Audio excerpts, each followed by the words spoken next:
Here's 10 crazy facts about U.S. Army. Number 1. The Army is older than the country.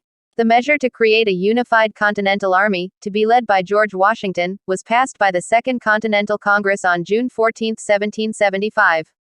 So, technically, the United States has had an army for a year longer than it's been a country. Number 2. The Army pioneered modern guerrilla warfare. General Francis, known as Swamp Fox, Marion pioneered modern guerrilla warfare during the Revolutionary War. He traveled along swamp paths and led his men in surprise attacks against unsuspecting British troops. Then, they would withdraw just as unexpectedly as they'd popped up. Number 3. George Washington chose the Army's dress colors. George Washington chose the Army's service dress colors in 1779. Though the Army has tried many color schemes over the years, in 2010 they went back to Washington's picks. Number 4. There have only been 5 five-star generals in the Army. The rank of five-star general didn't exist until 1944, and it was only given to 5 men, including former President Dwight D.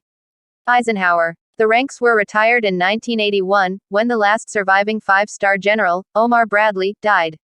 Number 5. The Army tested chemical agents on the United States. In the 1950s and 1960s, the military used motorized blowers to blow zinc cadmium sulfide into the air over large swaths of the United States as part of Operation LAC, large area coverage. The San Francisco Bay Area, St. Louis, parts of Minnesota, and the coasts of South Carolina and Georgia were all sprayed with the substance.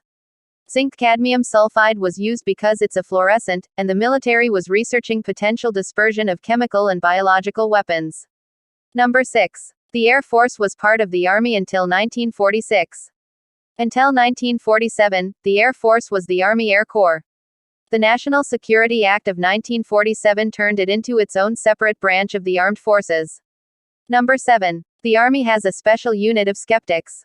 Graduates from Fort Leavenworth's University of Foreign Military and Cultural Studies have been trained to play devil's advocates to avoid the pitfalls of groupthink that were happening in the military. Graduates of the program are called Red Teamers. Number 8. A third of Union Army soldiers were immigrants. The Union would have had a tough time during the Civil War if it weren't for immigrants, who made up a third of the Army, and African Americans, who were 1/10 of soldiers. In fact, in a quarter of all regiments, the majority was made up of foreigners. Number 9. The first submarine was used by the Army in the Revolutionary War. The first documented submersible vehicle used in combat was the Turtle, which was operated with hand controls and foot pedals. The Turtle was used in a failed attempt to sink a British ship that was moored off Governor's Island in New York City. Number 10. The Ranger slogan was created during the Normandy invasion. Rangers Lead the Way was adopted as the Army Rangers slogan during an exchange on Omaha Beach during the Normandy invasion. General Norman Cota said to Major Max Schneider, "If you're Rangers, lead the way."